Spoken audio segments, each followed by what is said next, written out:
everyone, and welcome to a returning episode of GodSaw's Turnbuckle, the wrestling video podcast I am running over here on youtube.com/UC Campbell at this time. In all fairness here, as I'm getting a few things set up and ready for you guys to go today. So, over the last, I don't know, what has it been, about a month now? I think it's been about a month. We really haven't done much. We have not really done much of anything over here on the channel, whether it be gaming or the wrestling video podcast side. I think I did something for Money in the Bank, and then that was about it. And even then, we really only did predictions for Money in the Bank and TakeOver. I didn't really do any matches or anything like that. Reasons for that. All on my own. One, I was not really feeling up to it physically and mentally. I have not been feeling as well over the last so many weeks. It's probably the best I've felt over the last few weeks. And mentally, I was not up to it either. So when it comes down to it, what can you do? What can you do? And I ended up deciding to take weeks, about a month off. About a month off on everything. You know, it throws things into perspective and everything like that, especially with some of the news that have been going down.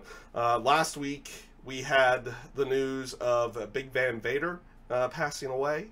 You know, very sad moment, and everything on that side. For people who have been able to watch Vader as a younger fan, back when I was a younger fan, I did get to see some of his matches, not just in the WWF times during his Attitude Era, which was kind of sketchy at that point, especially with some of the stuff they had him end up doing. They did bring him back over the past years and everything like that, so it wasn't like they were really doing anything, or it wasn't like they were in bad standing or anything like that. But to get to see some of his WCW stuff, especially some of the stuff that I had not been able to see and was now able to see because of the network, you get to understand how good this guy was, especially for a big man on that side of everything. So, you know, he was only 63, and you know, it's always sad when somebody ends up passing away. He had made mention that he had not had much time left a long time ago, especially based off of some of the stuff he had had with doctors about a heart condition he had had. So it's one of those bits that it's very saddening on that one. And like I said, when it comes down to it and everything, it does throw a lot of things into perspective for you. Especially seeing other things like this. That was last week. Other things that we missed about talking about at this time too was the releasing of Big Cass, which was a very interesting one, but there was a lot of news that came out about that one as well. So the releasing of Big Cass was a kind of a shock to a lot of fans, and then some news reports came out about certain altercations that he had backstage. I believe it was was it in the Wrestling Observer or was it in PW Insider that was saying that he had an altercation backstage with his ex-girlfriend Carmella that might have led to his release. Also an altercation during the altercation with something on a tour bus as well, with him getting locked in a bathroom on a tour bus and him kicking down the door to get out as well, and apparently maybe some drinking issues to go along with it. One, if it is drinking issues, I hope he gets his, you know, I hope he gets the help he needs, especially if he is having a drinking problem at that time. But yeah, based off of everything he had done, he was doing pretty well for himself. But looked like he got himself into some hot water and ended up getting released. And this week, though, in wrestling, not too much was going on, and then, well, more sad news ended up happening. Matt Capitelli, former Tough Enough winner from Tough Enough Season 3, he had worked mainly in developmental in OVW and seemed to be doing really well down in developmental at that time. He had passed away from a brain tumor and brain cancer for this week at the age of 38. Yeah, a lot of reports been coming out on everything on that one. It was made official this week that he has passed away, which again is very unfortunate, especially at a young age. That he had gotten the brain cancer and everything like that. He had actually gone into remission at one point, but then it came back. It's always hard to really say. A lot of different things. I didn't see much of Matt Capitelli's developmental career. It was done a lot in OVW back when I was living in Ohio. At that time, I didn't go to a lot of OVW events, so it was one of those things that unfortunately I didn't get to see a lot of what he had done there. But from what I was hearing, was some really good stuff down in developmental during that time. A lot of reports that were coming out is that he was always keeping a very positive attitude about everything, even with going through the brain cancer and everything on that side. He was continually remaining positive, which is a crazy thing to really think about at this point in time. You know, you're going through a whole bunch of different things, and he didn't pull the whole "woe is me" style of anything when going through the brain cancer and everything on that side. He always was apparently keeping a positive attitude, trying to give a positive outlook on everything, and trying to help other people during that time. He was still very active as well during that time frame, and these are good things to see. He didn't take the entire time knowing that he had minimal time left on this world. Instead of just kind of curling up in a corner, he decided to, you know, try to help and remain active and do things like that. And those are really good things to hear, and really good things to you know, completely see what was going on at that time, especially with everything that he was going through in his life at that moment. It was it was a positive sign. It's saddening to see that he had passed away. Apparently, it had gotten to the point that the treatments were no longer working, so they kind of stopped doing the treatments at that time.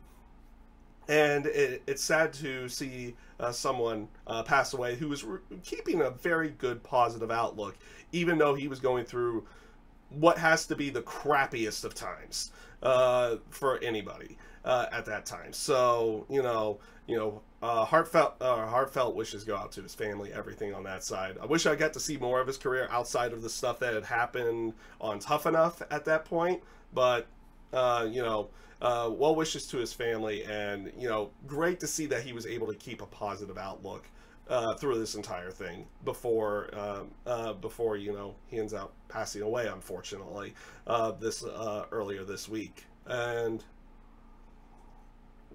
in the terms of news, like I said, there was not a lot going on this week, and then we get one piece of, I don't know whether or not to call it. It's not funny, I can tell you that. It's not funny. But Monday night, Shinsuke Nakamura. So Shinsuke Nakamura on Monday night apparently got attacked by a police dog that was doing a IED search, an explosive search of the building for safety purposes and everything like that. Apparently the dog barked at him and ended up biting him on the leg. A lot of people were beginning to think that this was an actual work. Just a way to get him to go, be able to go home early before the Japan trip for the SmackDown crew. Well, ended up not being a work. Ended up being real. So, what was it, Wednesday or Thursday? The Bakersfield police had actually released a statement saying that, yes, someone had been bitten in the leg by a police dog backstage. They don't make mention of Shinsuke Nakamura at all in this one. They continually refer to him as WWE employee, which that's weird to really think about, because I thought WWE wrestlers were considered independent contractors, though they are technically should be considered employees at this point in time. At least that's in my mind. That's in my mind on that one. But it is what it is. At that time. So they did release a statement saying that yes, an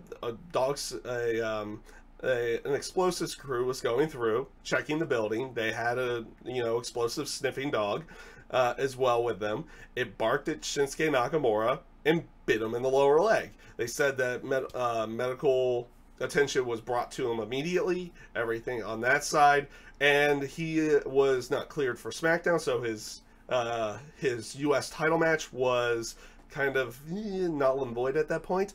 They went with, we'll talk about it a little bit more, but they went with an open challenge for Jeff Hardy on SmackDown, and he showed up in, he did still show up in Japan, but he was on a crutch the entire time.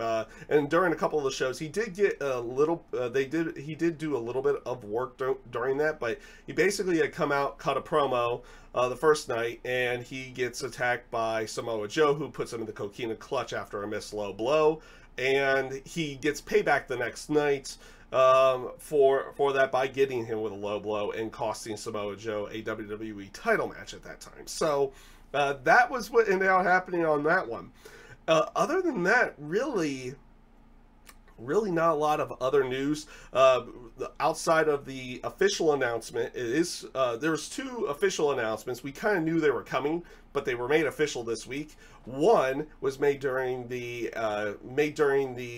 UK tournament, that WWE NXT UK is going to be coming to the network, and they do now announce a bunch of dates starting in mid-July, and then also some dates in August and September and October and November as well. So it looks like they are going to be bringing a UK show over there, and probably to the WWE network at that time. It's going to be another variation of NXT based around the UK talent. And the two UK shows this week were pretty good shows. I probably personally like the other ones from last year better from what I had seen. I have not watched the entire thing of both of them, but from what I had been watching, it was good stuff. It was good stuff, but it wasn't, I didn't feel like it was as good as it was last week. Or not last week, but from last year's, back in January, when they introduced the UK title in that UK tournament. I thought those ones did come off a little bit better. This one, it came off really good. I thought it came off really good, and it was really well done. And we did get a surprise on night 2 out of that, when Mustache Mountain, Tyler Bate, and Trent Seven beat the Undisputed Era, Roderick Strong and Kyle O'Reilly, to get the NXT Tag Team titles. That was spoiled a week before it actually aired. Unfortunately, it got spoiled for us. Is what it is at that time. It's always kind of funny when someone else spoils it, but this time it was WWE that spoiled it. It's like, yeah, it's gonna get out there anyway, so they just spoiled it themselves on that one. Kind of wish they wouldn't have done that, but is what it is. Is what it is at that time, and yeah. And sorry, I'm going to be clearing my throat a little bit during this variation of the podcast. But what was it? With night 1, they introduced that it was going to be the UK during night 1 of the UK tournament, they introduced that in the WWE NXT UK was going to be officially done. They brought out their GM, which is going to be a UK legend. Not very familiar with him, but his name is Johnny Saint. And he did some things with night 2 as well. They also did #1 contendership matches for a match with the women for the women. I'm stumbling over my words. I have not been in practice, have I? But they did a triple threat women's match. I'm not familiar with many of the names. I know of Toni Storm on that one. She did end up winning it, getting a NXT title women's title match the next night against Shayna Baszler. You also had a very good 6-man tag team match with Pete Dunne, Trent Seven, Tyler Bate going up against the Undisputed Era on night 1, with Pete Dunne and them beating the with Mustache Mountain and British Strong Style, as they're fully known as, beating the Undisputed Era on that night, which led to the very next night. And then Zach Gibson ended up winning the tournament for #1 contendership to Pete Dunne's United Kingdom Championship, which he got the match the next night. Didn't end up picking up the victory, but overall, I thought both shows were pretty good. I thought they were pretty good shows. They weren't the best shows, but they were pretty darn good. And that that pop that they got for Mustache Mountain beating the Undisputed Era for the NXT Tag Team titles was very good pop and very well done. So overall, like I said, a couple enjoyable shows. I probably enjoyed the one from last year a little bit more than the one from this year, but overall good stuff. It'll be interesting to see what they do with the UK division down the line here. Overall, like I said, very good matches. Very good. They had very good matches, and overall, couple of really good shows. So, with news and other and the other stuff out of the way, let's jump into recapping Monday Night Raw, SmackDown, and NXT this week, which was back and not doing a after takeover style event. And as you might see with the thumbnail, if you clicked on this a little bit later or clicked on this to tune in, Monday Night Raw, well, that picture that I left of the turned over car, of Kevin Owens' turned over car at that time, was a very good representation of what this show was. It had some good, it had some bad, and it was an interesting show. It was all over the place. They started off the show with Kurt Angle coming out. He was going to make an announcement with Constable Corbin, which Constable Corbin gets on JoJo's case for not introducing him right. It's like he forces her to go back and say it's like Stephanie McMahon's personally appointed Constable of Monday Night Raw, Baron Corbin. It had to say the entire thing. So it started off with them talking about the Brock Lesnar situation. Apparently they're playing off the storyline, and guess what? This is more than likely to work. I'm hoping. I don't think this is an actual real thing, but they're playing it off as like Brock's not going to be at SummerSlam, so now the multi-man number one contendership match is off on for Extreme Rules. So you had Lashley and Roman out there kind of cutting a promo on everything on this one, and then Angle announces that and gets rid of the match, which of course leads to both Lashley and Roman kind of doing a pretty good back and forth between the both of them at that time. Lashley gets on the case of Roman for not beating Brock Lesnar at any given time. And then, of course, Roman retorts about, Bobby Lashley leaving the company and saying, oh, he wanted to be a big star in MMA. And it's like, how did that go for you? Well, I took a look at his record. Now, granted, he wasn't always facing the best people in his matches, but a 15-2 record, including some time in Strikeforce and Bellator, not bad. Not bad. I think it was Strikeforce and Bellator, but it's like, not bad. That's a pretty good record for an MMA career for Bobby Lashley at that time. That did actually eventually lead to them to challenging each other for a match at Extreme Rules. The Revival come out, challenge them again. This is kind of like a redo from last week, which was a far better promo, by the way, from both of them at this time. Lashley was doing really well on the mic. So was Roman. The Revival come out, re-challenge them again to a match, which actually led to the Revival winning a match and pinning Roman Reigns with a roll-up after he speared the wrong Revival member that was tagged in at the time. Overall, pretty good. And then other than that, like a lot of this stuff, they made some announcements for Extreme Rules. They made the announcement that Woken Matt Hardy and Bray Wyatt would be facing the B team for the tag team titles. And they did do a match with Curtis Axel and Woken Matt Hardy. Some really good stuff on that one. And mostly in the terms of like them having fun with it, with the B team having fun with the whole Woken Matt Bray Wyatt thing. I like how they're doing that, and like they have to slowly get out of the camera and they're like talking to each other the entire time. There's some good stuff there. And then you had the interesting stuff. The interesting stuff of the night, and these were probably the best points of the night as well, was the whole Bayley Sasha Banks thing.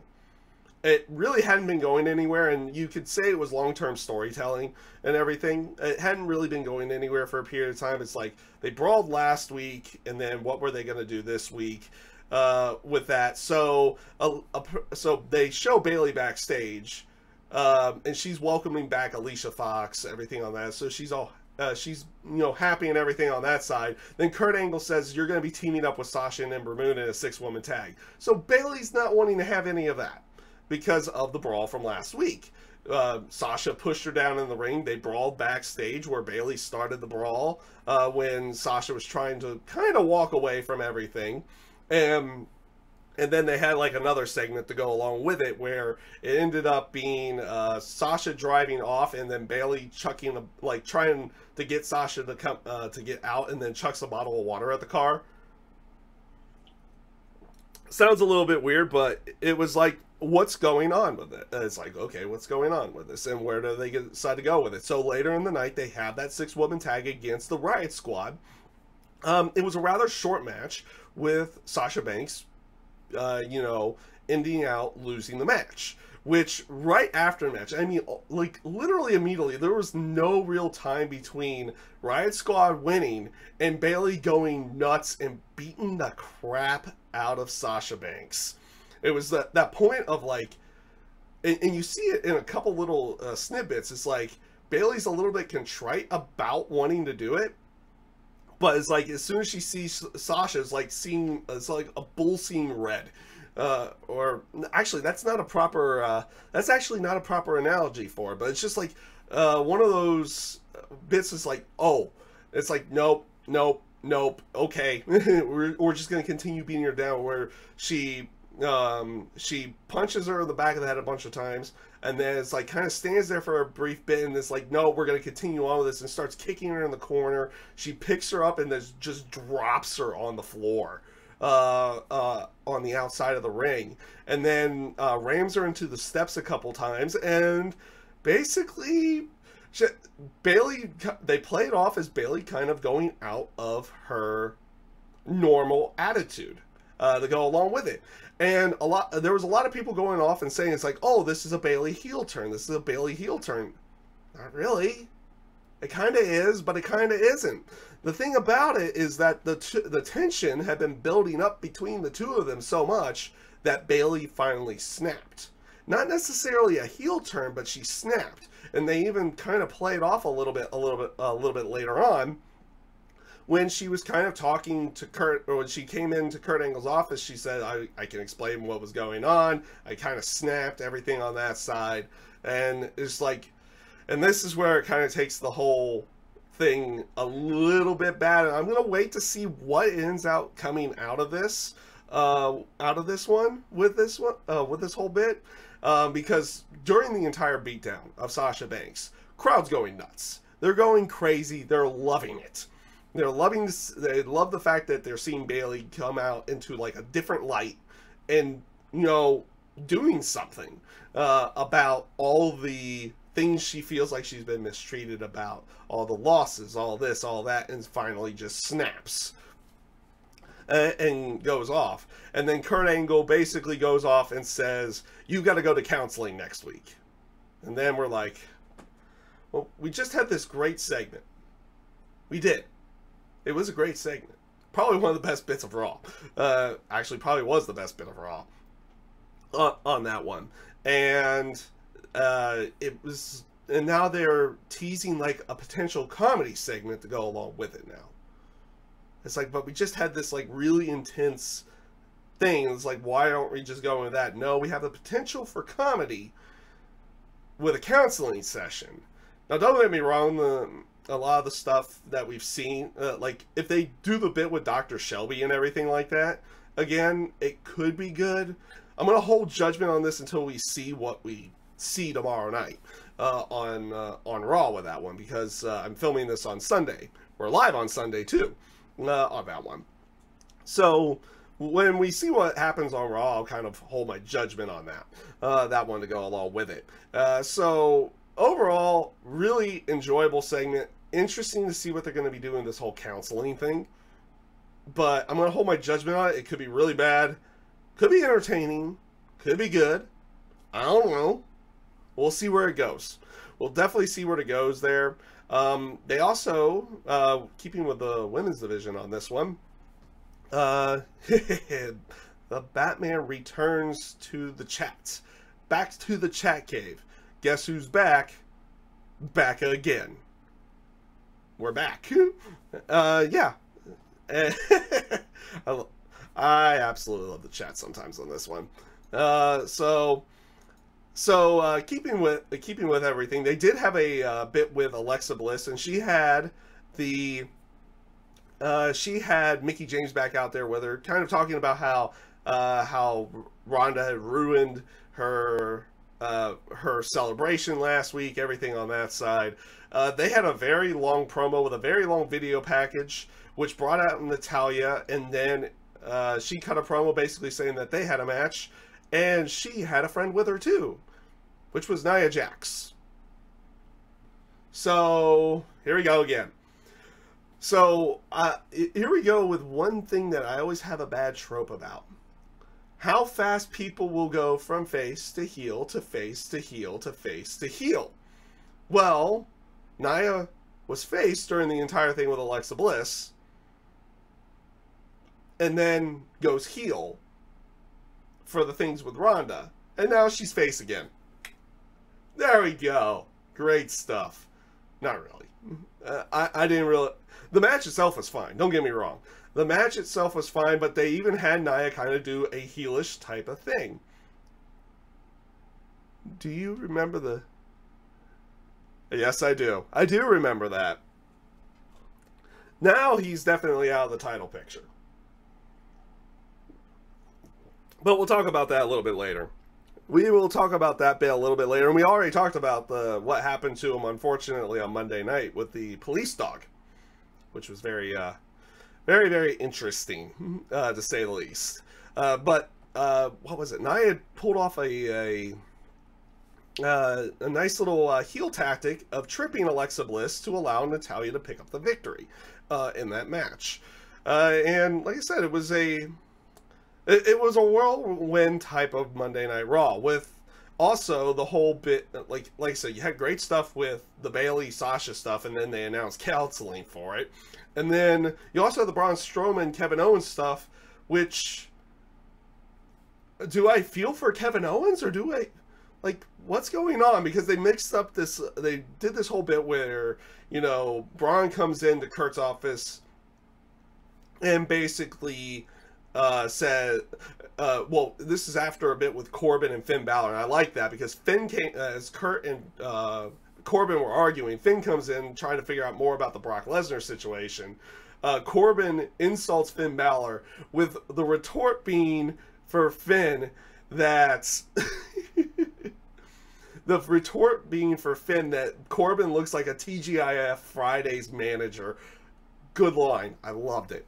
Braun comes in during this time and says he felt bad about, you know, everything he's been doing to Kevin Owens. All he wants to do is be his friend. And it's like, I want to team up with him tonight. It's like, okay, against who? And then it's like, they did this mishmash of heel and face. You have Braun and Kevin Owens, and then you have Finn teaming up with Corbin. They had the match a little bit later on, and, you know, it's one of those bits that Corbin and Finn didn't end up working together. They ended up getting counted out as they brawled up the rampway, which allowed for Kevin Owens and Braun Strowman to work to win, and they worked together during the entire bit. I even like the little bit where, you know, after Braun Strowman does his normal shoulder tackles, he has Kevin Owens do it too, and then it's like, okay, I'll try. He runs over Finn, and then he tries to do it to Corbin, gets clotheslined, and then they end up picking up that victory a little bit later on when Corbin and Finn can't get along, and they decide to start fighting up the rampway as we have fireworks beginning to go off. It is getting close to the 4th of July, so I'm not shocked on that one. I had some fireworks going off outside of my apartment area over there, so interesting. Interesting one. And So after the match, though, you have Owens wanting to shake Braun Strowman's hand, everything like that. It's like, yeah, we worked together. It was great. And then Strowman kind of gives him that death stare, or that like glary eye thing, like nope. And Owens is leaving, and eventually Braun Strowman gives chase, and Owens starts running. He hides from Strowman backstage, and as he's going to leave, he goes up to the valet again. It's like, okay, where's my keys? I need my keys. I need to leave. And it's like, I don't have your keys. He has your keys, and he's off the. And you have Strowman off to the side, holding Kevin Owens' keys, basically telling him, like, here's your keys. I hope you got insurance, because there's your car. And then they turn it over to the other side, and you get that flipped over car at that point, which is where I get the picture from on that one. Like I said, a topsy-turvy style of Raw. It was kind of all over the place. And it's ended with a real good main event, but to go along with that. But it's like, in the end of this, it's like, okay, Owens was really just trying to be Strowman's friend, and Strowman was just kind of, no. It's like you feel for Kevin Owens on that one. Sorry, still gonna be clearing my throat a little bit. You kind of feel for Kevin Owens a little bit on that one.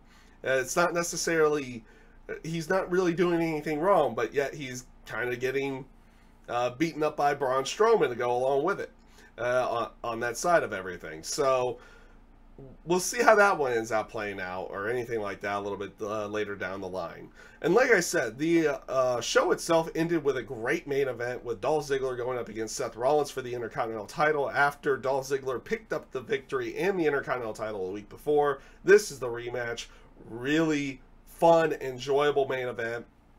At one point, Drew McIntyre gets kicked out of the ringside area for doing a little bit too much interfering, which ends out being a catalyst for the end, where he does come back out there to stop Seth Rollins from picking up the victory and picking up the title to go along with it, which does cause for the disqualification. You did have a great half-an-hour match from them, and it ends in a DQ, so it's kind of one of those, like, okay, it's a no finish, but it's something to keep going on. You would imagine they're going to have something for another match at Extreme Rules or something like that to go along with it, between Seth Rollins and with Dolph Ziggler. As they start laying they do start laying out. Both Dolph and Drew McIntyre start laying out Seth Rollins after the match, which does cause Roman Reigns to come out. He hits a spear on Ziggler and does clear the ring on McIntyre. It looks like we're going to get a tag match next week, or tomorrow at this point, for Monday Night Raw.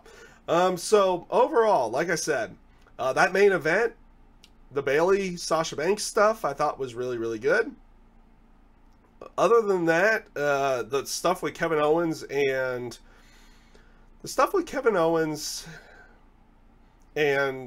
Braun Strowman's an interesting one. Where are they going with the whole Nia Jax, Alexa Bliss thing?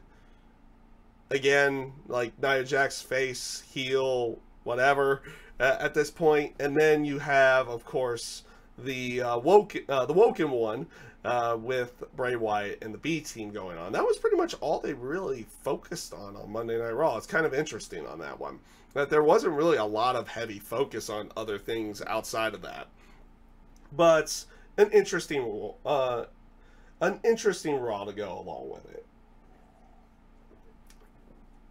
For pushing Dolph Ziggler, honestly, I don't feel like this is what they're doing right now. It's not really a push for Dolph Ziggler. I got that in the chat, and to a certain degree, I wish they would push Dolph too, but I think it's kind of past its time at this point, and it's kind of clear what they're doing right now.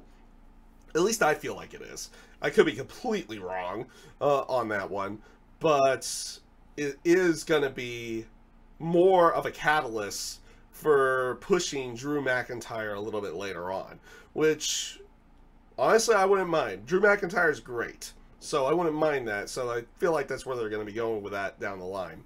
So let's go into SmackDown a little bit.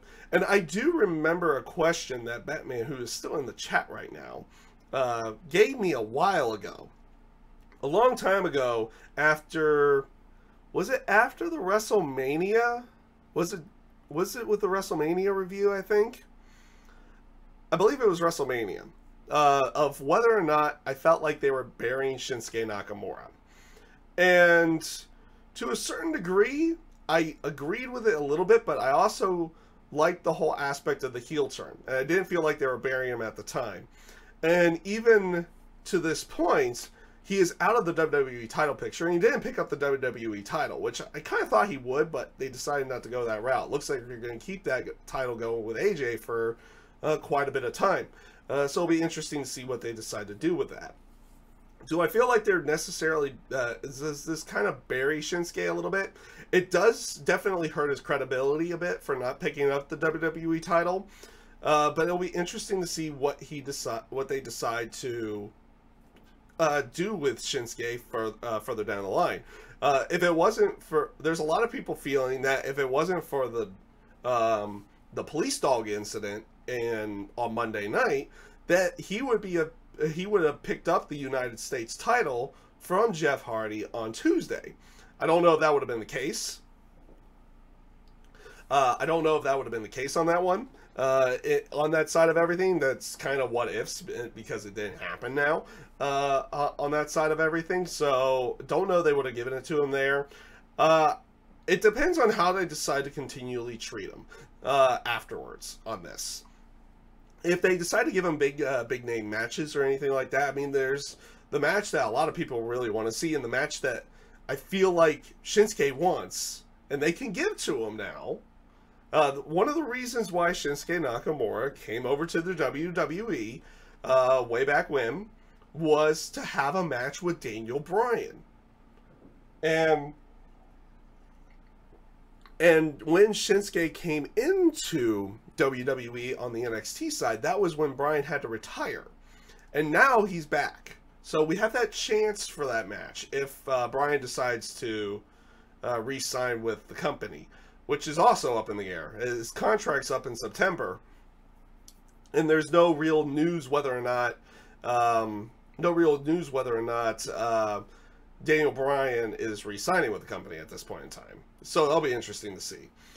So at this point in time, he's definitely out of the main event picture. Does that mean he's buried? Not really. Depends what they decide to go further with this one, and it depends on how they treat him. At this point in time, you can kind of say yes, but you can also say no at that time. Like I said, it depends on how they decide to treat him going further down the line, and anything on that side. I kind of hope they do something with Bryan and Shinsuke Nakamura. I wouldn't mind them even putting the United States title on Shinsuke Nakamura. That would be an interesting one. If you really take a look at a lot of Shinsuke Nakamura's New Japan career, a lot of it wasn't necessarily spent with the IWGP Heavyweight title. It was with the Intercontinental title that they had. He had a lot of really good stuff with the Intercontinental title versus just the World title, though he had some good World title stuff too over there.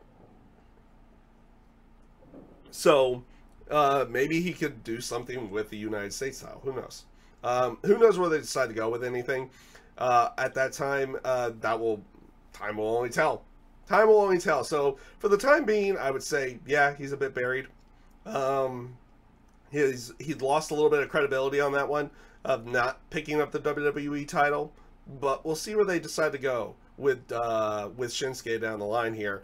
It should be interesting to see if they decide to continue on with him in a Jeff Hardy match after he comes back from the dog bite that he suffered on Monday.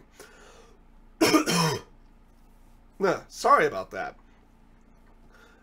I wish this cough would go away. I really do. But first, SmackDown itself, I thought it was a pretty good show. It did start off with the Bludgeon Brothers being on Miz TV, and Bludgeon Brothers being the strong, silent type. Miz does all the talking on there. He says they're not like a new Miztourage, but they could do something, like Miz could do something with them or something on that sense. They're not having any of it. This causes Daniel Bryan to come out and challenge any of them to a match, which Luke Harper ends out accepting. And I thought was some really good stuff. Some really good opening segment stuff for SmackDown this week.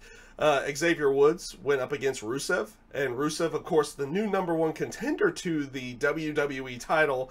Yes, Rusev Day is getting a WWE title match. I kind of like that. He was playing a little bit heelish in his match. Not in the match itself, but with his promo afterwards.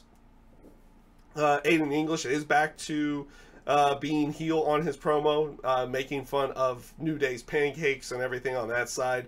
Rusev does pick up the win with the accolade, cuts a promo on AJ Styles in a very intense manner, and declares that it would be Rusev Day, and everything on that one to go along with it. I liked it. I thought it was pretty good. I thought it was a good match. Jeff Hardy did have a match that night, and they did kind of reiterate the open challenge that they wanted to go with at that time. They did bring up the United States Open Challenge, which gets accepted by Eric Young of Sanity. I thought they had a pretty good match going on. This does eventually end in a big brawl with the Usos coming back out there from the brawl from last week. And it ends in DQ, with Eric Young actually picking up the victory via DQ at that time. And the Hardys and the Usos clear the ring. Right afterwards was a six-man tag with the Hardys and the with Jeff Hardy and the Usos going up against all of Sanity. I thought it was a good match, but it was interesting that they decided to have Sanity pick up a loss this quickly. Now, granted, they weren't expecting this so soon on that one, because, like I said, the original match for the night was supposed to be Jeff Hardy going up against Shinsuke Nakamura. So it was kind of thrown together and everything on that one. But you would have figured they would have done something with Sanity to just pick up the victory, or have something that didn't cause them to pick up a pinfall loss so quickly into their finally arriving on the main roster with everything. But that's what they ended up going with. But otherwise, I thought it was a pretty decent match. You did have a backstage segment with Naomi and Lana arguing, which did eventually bring in the actresses of Glow. The Netflix series for Glow Wrestling on that one, which season 2 is now out on Netflix as well. I didn't get to watch a lot of season 1. I did watch some of it. I thought it was pretty good. So kind of need to get caught up on that and maybe get to watch the other episodes of it as well. But this eventually leads to what it seems like Lana and Naomi maybe forming some kind of team. I don't know. I guess it kind of plays off of the fact that both dance and everything on that one, but we'll see how that ends up playing out. Becky Lynch is picking up victories, more and more victories as it goes. She had another pretty good match with Sonya Deville, picking up the victory tonight, winning the match tonight. But they kind of, outside of Money in the Bank, they kind of have Becky Lynch on a winning streak. So it'll be interesting to see if they have her set up something for a women's title match down the line here. You had a segment with Ellsworth, and you did have a segment with Ellsworth coming out and basically cutting a pro on Asuka, saying that he's ready for her and everything on that one. Paige comes out, shoots down the fact that, you know, Ellsworth calls out Asuka knowing that she wasn't there. She was back home visiting family before the Japan tour, and it's like she wasn't playing up with the grandstanding and everything on that side.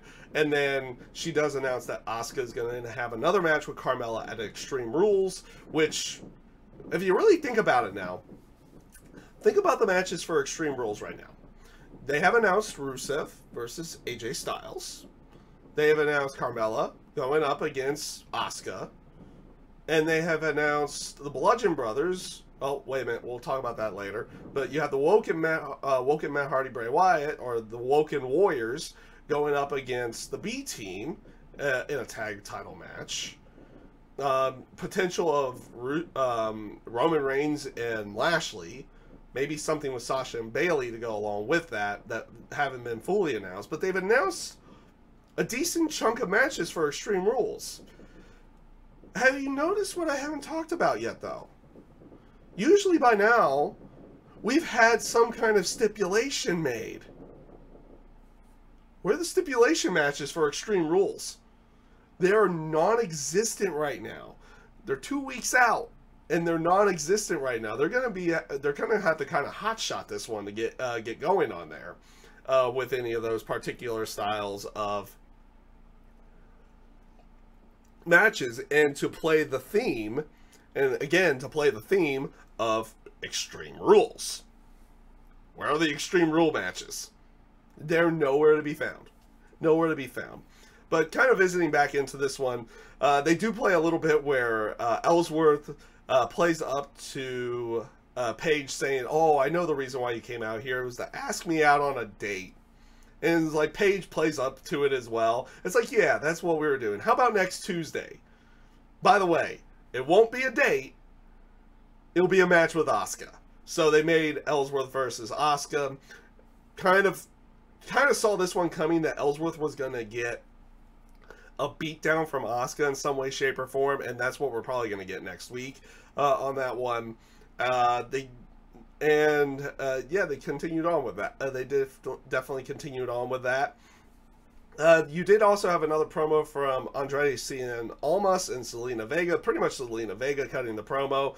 Again, where's the competition for him? And it's kind of one of those bits of, we haven't seen much from Andrade since he's come up. And it looked like that they did have a program going on with him and Sin Cara, but then Sin Cara did get injured at that time. Maybe they're waiting for him or something on that side. But we haven't seen much from... we haven't seen much from the call-ups from WrestleMania time. Yeah. James Ellsworth is probably going to tap out to Asuka. More than likely. It would make perfect sense, too. It really would. But if you take a look at it, Andrade Cien Almas, Sanity just showed up after a couple of, after a couple of months of being set. A couple months ago, they were saying they were coming up. And they still don't have Nikki Cross. Andrade really hasn't done much since coming up. And I'm kind of glad to a certain degree that they're not just kind of like throwing them out there with no direction to a certain degree on that one. But then if you even think about it on Raw, the Authors of Pain showed back up last week, finally. It looks like they finally have something with Titus Worldwide going on. But they disappeared for like 3 months. They showed up the night after the night after WrestleMania, and was there for a couple weeks and disappeared for 3 months. It's been interesting with the call-ups since WrestleMania, that we haven't really seen much of them at all at this point in time. Which is an interesting one to me. It's an interesting thing that they're going with. Like I said, to a certain degree, I'm kind of happy that they're not just throwing them out there without any direction. But it's like, why did you call them up? I don't know. I don't know. So this, after all this, it led to the main event of the night, which was Luke Harper going up against Daniel Bryan, which Daniel Bryan did win by DQ in what was actually a good match. Luke Harper is... he kind of falls under the Dolph Ziggler area. He's highly underrated of what he can do inside the ring. And he worked really well with Daniel Bryan in this match. I thought they did a really good job here. Daniel Bryan did have him, I believe, either in the Yes Lock, which caused... Yeah, he had him in the Yes Lock at that time, which caused Rowan to interfere, caused the DQ. They start being beaten down. They start beating down Daniel Bryan at that time. And... I know. Why did they call him up? But they start beating down Daniel Bryan. And lo and behold, who decides to come out? It's like, who's going to help Daniel Bryan? It's Kane. Yes, Kane returns. By the way, I thought he was on Monday Night Raw. I don't remember him getting switched over on the shakeup. oh well. I guess for convenience. Now, if they decide to really do something with this, and maybe they sent over somebody from, maybe they did a trade or something like that. I don't know. On that side of it, that's that little plot hole there. It's a little plot hole that we see. We see the plot hole that Kane was supposed to be on Raw. Now he's on SmackDown, teaming up with Daniel Bryan. Yes, Daniel Bryan. Team Hell No's back. I liked how Daniel Bryan was reluctant about wanting to give a hug to Kane beforehand, based off of the other history that they had up until then. But, yep. And, yeah, part-timer can go anywhere, I guess. I guess they could play it off like that. But eventually, they did clear the ring. And Kane did hug it out with Daniel Bryan. Like I said, Bryan was a little bit reluctant at the beginning, but then decides, like, yeah. And then it was like Team Hell No is back. And then it was announced for the Extreme Rules, the tag title match with the Bludgeon Brothers going up against Team Hell No for the tag team titles. This will be interesting to see if this is going to be a one-off, or if it's going to be something more to go along with it. I'm not sure where they're going to be going with it at this time, or anything on that side of anything. Again, it could just be something that they're working with while Daniel Bryan's contract's running out. I don't know where they're going with it. If it's going to be something more than just 1 month or one match of anything. It'll be interesting to see what they decide to do with this at this point in time, and where they do decide to go with everything as well. But for now, we have Team Hell No going up against the Bludgeon Brothers, and I'm not gonna lie, I kind of marked out a little bit for it. It's like, hey, it's Kane. Wait, they teamed up. Awesome. And that stuff that they did do with the anger management classes with Kane and Daniel Bryan made sense. They were playing off a little bit more comical and everything on that side to begin with that team being made, which makes me worry, because the stuff that they're doing with Sasha and Bayley is actually serious, but yet you have a counseling segment that says we're going to probably have comedy. Still holding judgment until I see it. But my hopes are not high. They're very low for that segment on Monday. Very low at that time. But SmackDown, I thought, was pretty good. To go along with, I thought NXT was pretty good as well.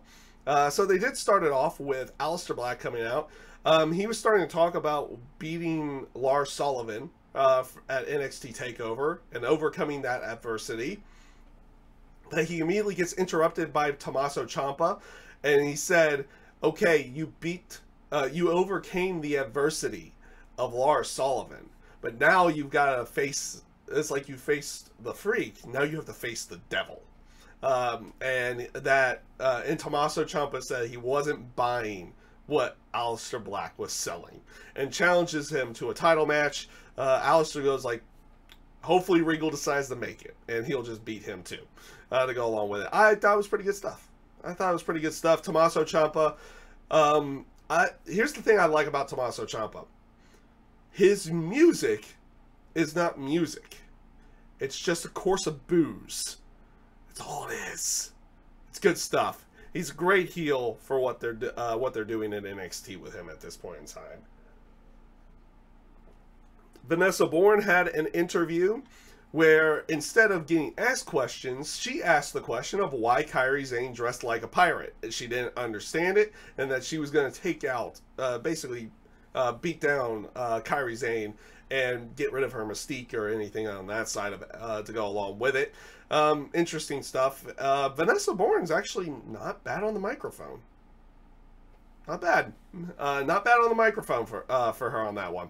I thought that was actually a pretty good little interview thing. Kind of a little bit of a funny thing to go along with it, but it was what it was. I thought it was pretty good, and it probably leads to a match somewhere down the line with her and Kairi Sane.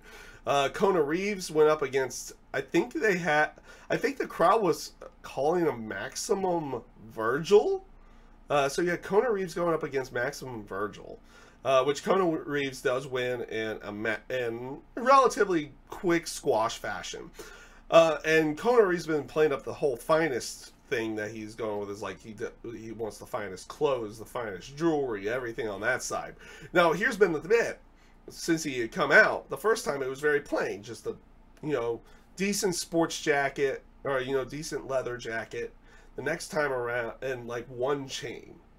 The second time that he came out, it's like more chain, like another chain, and then they added more to the coat and everything on that side. And they continue, like every time he wins a match, he adds more things to it. This time around, he didn't change anything about the jacket. He had another chain on, another like gold chain on, and he had a couple of rings on as well. Like, to the character he's playing, I think he's doing really well. In the ring, well, the bell has to ring. We'll leave it at that. We'll leave it on that one. I don't think he's really up there yet in the terms of his ring work, but the character work, I think, especially with the whole aspect of adding more jewelry for each win that he gets, is a nice little touch. I think it's a good thing. I like what they're doing with that. I'm not really sold on the ring work yet, but otherwise I'm kind of sold on the guy to go along with it. You also had Candice LeRae going up against Lacey Evans. I thought this was a good match. I thought this was a pretty good match with Candice LeRae going over in the end. Lacey Evans was working the arm most of the match, but Candice LeRae does eventually overcome and wins with a lion salt, and a very good one too. It's like it was not like one of those bits where she didn't get a lot of height on it or anything like that. It was kind of like what you would kind of see normally out of Chris Jericho, a lot of height on it. To go along with it. She got some good height on her lion salt. I thought it was pretty good. And what I also thought was a pretty good match. Afterwards, we did get a Johnny Gargano.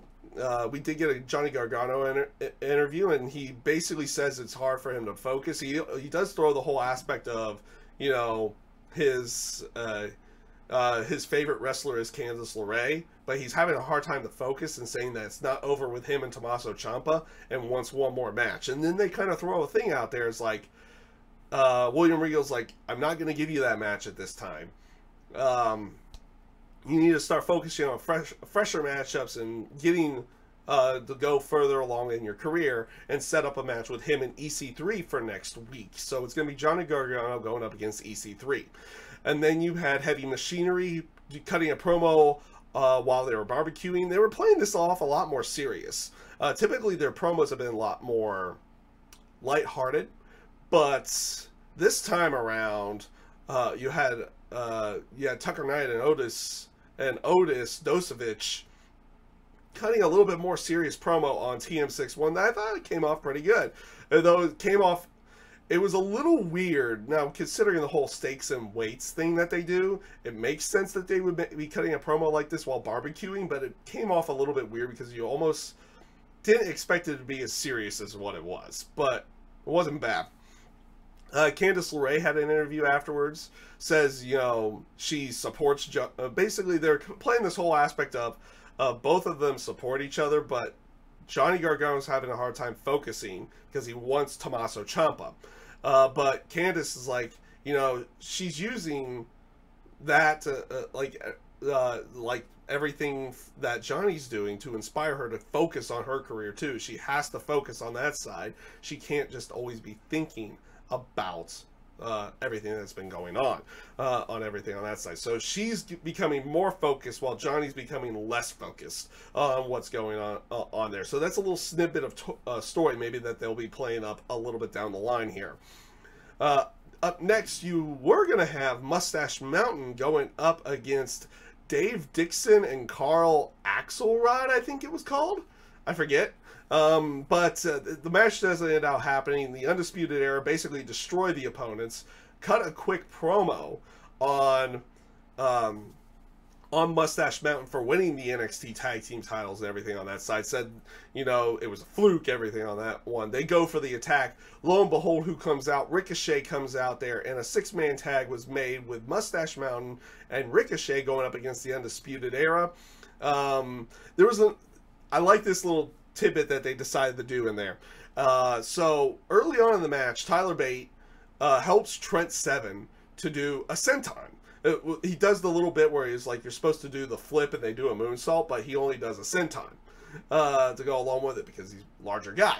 But he gets the senton on the Undisputed Era. But then Ricochet immediately gets tagged in and they do the moonsault. And it's like, Ricochet's like, okay, we can do it now. It's like, okay, we can do this now. Does the moonsault, and I thought that was a nice little spot on there. I thought they did some really good spots in this match. I thought this was a really good match and a good main event for NXT. Ricochet in the end hits the 630 senton on Adam Cole, goes for the pin. Kyle O'Reilly pulls him out, but immediately gets taken out by Ricochet, and but right after he takes out Kyle O'Reilly, Ricochet gets hit with the end of Heartache on the ring apron. So instead of doing the backcracker with the knees, Roderick Strong flips him and does a variation of the end of Heartache on the ring apron, slides him back in the ring, and Adam Cole picks up the victory over Ricochet at that time.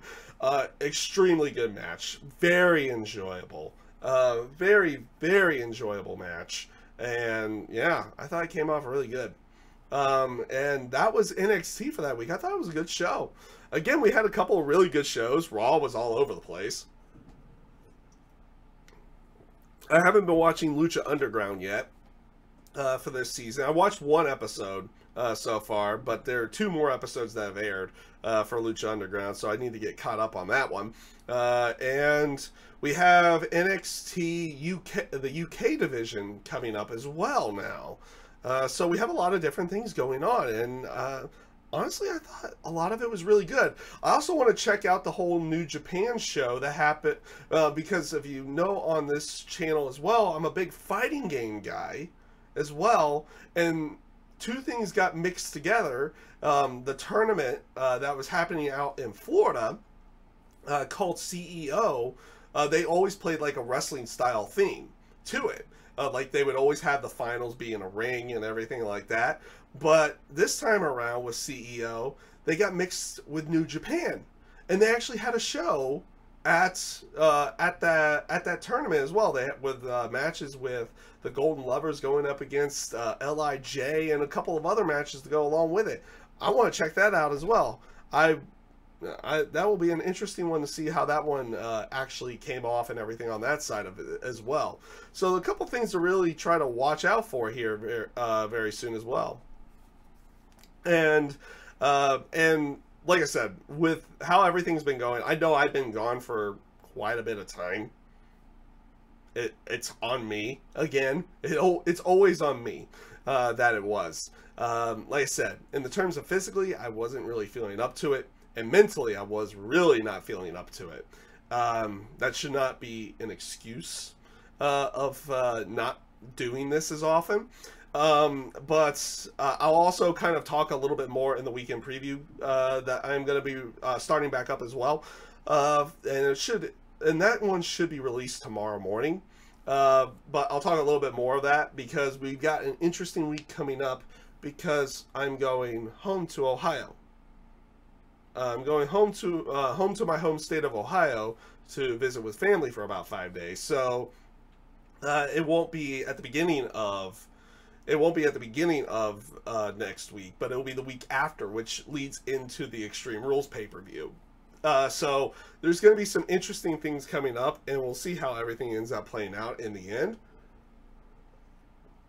But it was also good to be back here on the be back here and doing another episode of GodSaw's Turnbuckle, and I'm gonna do everything I can, and I mean it. And when I say it, I mean it. And I'm gonna do everything I can to make this regularly and make it every week. I won't. Obviously, I can't make a guarantee that that will be the case, but I'm going to do everything I can and everything in my power to do so. So for everybody who's still supporting the channel and everything on that side, I'm extremely happy on all sides on that one and everything to go along with that. I thank you for any support. You know, just watching the videos just watching the videos is obviously enough on that side of everything. And we're looking to try to bring it to you more regularly. And I've failed on that side, but I'm working on it. I'm working on doing things a little bit more regularly, not only with over here on YouTube, but on my Twitch page as well. So we'll see how everything plays out on that one. I'll be doing a weekend preview that should be going up tomorrow morning at some time. And I thank you guys for tuning into GodSaw's Turnbuckle this week. For the people who turned in live, thank you very much. For the people who watch later, I hope you enjoy everything. Also for the people who tune in live, I hope you enjoyed this as well. And I thank you guys for watching. Take care and have a great rest of your day.